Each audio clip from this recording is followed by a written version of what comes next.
नमस्कार, धर्म चक्र में आपका स्वागत है। आपके साथ मैं हूं सलोनी श्रीवास्तव।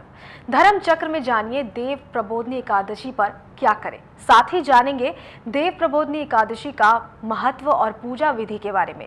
और इतना ही नहीं, तुलसी के चमत्कारी गुणों के बारे में भी बताएंगे। तो चलिए शुरू करते हैं धर्म चक्र।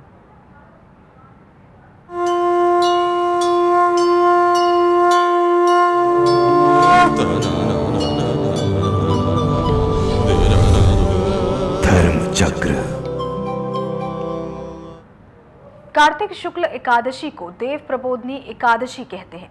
पौराणिक मान्यताओं के अनुसार भगवान विष्णु साल के 4 माह शेषनाग की शैया पर सोने के लिए क्षीर सागर में शयन करते हैं तथा कार्तिक शुक्ल एकादशी को वो उठ जाते हैं। इसीलिए इसे देवोत्थान, देवउठनी या देव प्रबोधनी एकादशी कहा जाता है। तो देव प्रबोधनी एकादशी का महत्व और पूजा विधि क्या है, चलिए जानते हैं वैभवनाथ शर्मा जी से। नमस्कार, मैं हूं वैभवनाथ शर्मा और आप देख रहे हैं आपका प्रिय कार्यक्रम धर्मचक्र। आज के इस कार्यक्रम में हम लोग चर्चा करने वाले हैं देवोत्थान एकादशी के बारे में। कार्तिक मास के शुक्ल पक्ष की जो एकादशी है इसे हरि प्रबोधनी एकादशी, देव उठनी एकादशी और देवोत्थान एकादशी के नाम से भी जाना जाता है।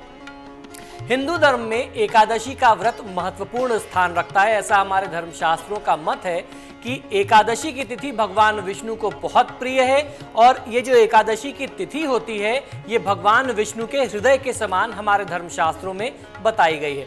और प्रत्येक वर्ष में 24 एकादशियां होती हैं। हर महीने में 2 पक्ष होते हैं, कृष्ण पक्ष और शुक्ल पक्ष, और हर पक्ष में 1 एकादशी होती है।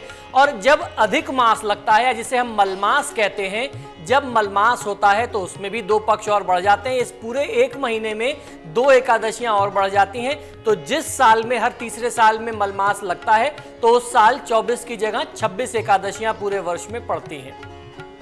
देव प्रबोधनी से देवताओं का दिन आरंभ हो जाता है। अतः तुलसी का भगवान श्री विष्णु यानी श्री हरि की शालिग्राम स्वरूप के साथ प्रतीकात्मक विवाह कर श्रद्धालु उन्हें बैकुंठ को विदा करते हैं। देव प्रबोधनी एकादशी को देसी भाषा में देव उठनी एकादशी भी कहा जाता है।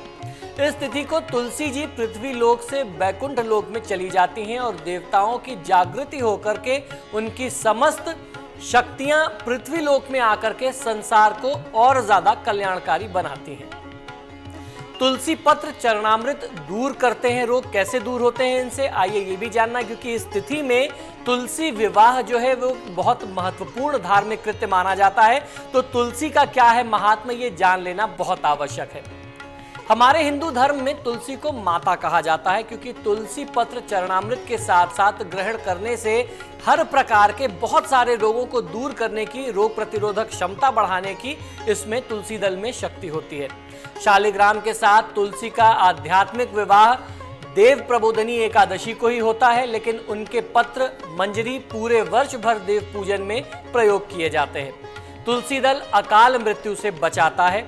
वैष्णव उपासकों के लिए तो तुलसी जी का विशेष महात्मा हमारे धर्मशास्त्रों में मिलता है। वे तुलसी की माला पहनते हैं और तुलसी की माला ही जपते हैं। वे तुलसी पत्र के बिना भोजन नहीं लेते। कहा जाता है कि तुलसी पत्र डाल करके जल या दूध चरणामृत बन जाता है, भोजन प्रसाद बन जाता है। इसलिए तुलसी विवाह का महोत्सव वैष्णवों को परम आत्मसंतोष प्रदान करता है। तुलसी विवाह में होती है गणेश और नवग्रह की पूजा। किस प्रकार से करना चाहिए तुलसी विवाह, ये भी जान लेना बहुत आवश्यक है, क्योंकि देवोत्थान एकादशी को ये विशेष कृत्य निश्चित तौर पर किया जाता है। इसके बिना देवोत्थान एकादशी अपूर्ण मानी गई है। तुलसी के गमले में गोमय एवं गेरू से लीप करके उसके पास पूजन की चौकी पूरित की जाती है। गणेश पूजा और नवग्रह पूजन के बाद तुलसी विवाह की सारी विधि होती है। लोग मंगल वाद्य यंत्रों के साथ उन्हें पालकी में बिठा करके मंदिर परिसर एवं घर आंगन में घुमा करके पूर्व स्थान से दूसरे स्थान पर रख देते हैं। एक मान्यता के अनुसार देवउठनी एकादशी से कार्तिक पूर्णिमा तक 5 दिनों में किसी दिन तुलसी जी का विवाह किया जा सकता है। देव प्रबोधनी एकादशी से ही शुभ कार्य जैसे विवाह, गृह प्रवेश, नवीन उद्योग या घर का निर्माण करना, ये सारे नवीन व्यवसाय इत्यादि के जो भी शुभ कार्य हैं वह आरंभ किए जाते हैं इसके पहले तक, क्योंकि उस समय में जो है ऐसी स्थिति होती है कि जब आप कोई भी काम नहीं कर सकते, कोई शुभ कृत्य नहीं किया जाना चाहिए। ये जो समय होता है ये चतुर्मास का समय होता है और देव प्रबोधनी एकादशी से ही सांकेतिक तौर पर चतुर्मास का अंत मान लिया जाता है। किस प्रकार से करनी चाहिए आपको तुलसी विवाह की विधि और किस प्रकार से देवता को देव प्रबोधनी एकादशी पर भगवान श्रीहरि को आप जागृत करें यानी नींद से जगाएं, इसकी क्या विधि है ये जान लेना बहुत अनिवार्य है। श्रीहरि को जगाने के पश्चात उनकी षोडशोपचार विधि से पूजा अर्चना करनी चाहिए। कई प्रकार के फलों के साथ नैवेद्य अर्थात भोग निवेदित करें। यदि संभव हो तो उपवास रखें, नहीं तो केवल एक समय का फलाहार ग्रहण करें। इस एकादशी में रात भर जाग करके हरि नाम संकीर्तन करने से भगवान विष्णु अत्यंत प्रसन्न होते हैं। विवाह आदि समस्त मांगलिक कार्यों के शुभारंभ में संकल्प भगवान विष्णु को साक्षी मान करके ही किया जाता है। अतः चतुर्मास में प्रभावी जो प्रतिबंध होता है, जिसके बारे में मैंने बताया कि इस चतुर्मास में कोई भी शुभ कार्य नहीं किए जाते, वो देवोत्थान एकादशी के दिन समाप्त हो जाने से विवाह आदि शुभ कार्य प्रारंभ हो जाते हैं। देव प्रबोधनी एकादशी की महिमा हमारे धर्मशास्त्रों में किस प्रकार से वर्णित की गई है, आइए इस पर भी कुछ दृष्टि डालते हैं। पद्म पुराण के उत्तराखंड में वर्णित एकादशी महात्म्य के अनुसार श्री हरि प्रबोधनी एकादशी का व्रत करने से 1000 अश्वमेध यज्ञ और 100 राजसूय यज्ञ का फल किसी भी साधक को जातक को प्राप्त होता है। इस परम पुण्य प्रदा एकादशी के विधिवत व्रत से सब पाप नष्ट हो जाते हैं, भस्म हो जाते हैं और व्रती मरणोपरांत जीवन को पूरा कर लेने के बाद बैकुंठ धाम को जाता है, जो भगवान विष्णु का परम धाम है।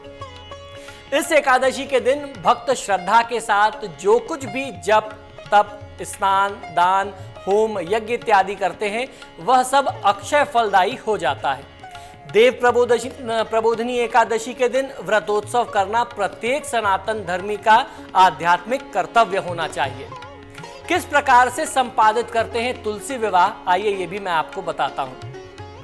भगवान विष्णु के स्वरूप शालिग्राम और माता तुलसी के मिलन का पर्व तुलसी विवाह हिंदू पंचांग के अनुसार कार्तिक मास के शुक्ल पक्ष की एकादशी तिथि को मनाया जाता है, जिसके बारे में हम निरंतर चर्चा कर रहे हैं, जिसे हम देव प्रबोधनी एकादशी, हरि प्रबोधनी एकादशी या देव उठनी एकादशी के नाम से जानते हैं। तो कैसे आपको करना है तुलसी विवाह, ये आपको बहुत अच्छा, बहुत प्रभावशाली तरीका मैं बताने जा रहा हूँ।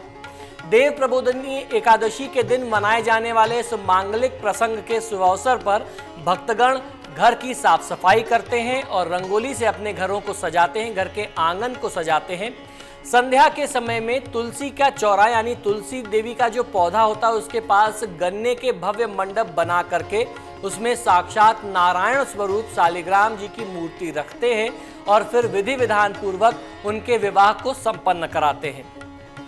तुलसी विवाह के पीछे भगवान शालिग्राम या भगवान विष्णु से तुलसी देवी के विवाह का ये क्या प्रसंग है, इसके पीछे क्या पौराणिक कथा है, आइए ये भी जानते हैं।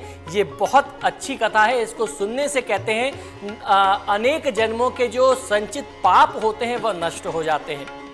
पौराणिक कथानुसार एक बार सृष्टि के कल्याण के उद्देश्य से भगवान विष्णु ने राजा जालंधर की पत्नी वृंदा के सतीत्व को भंग कर दिया था।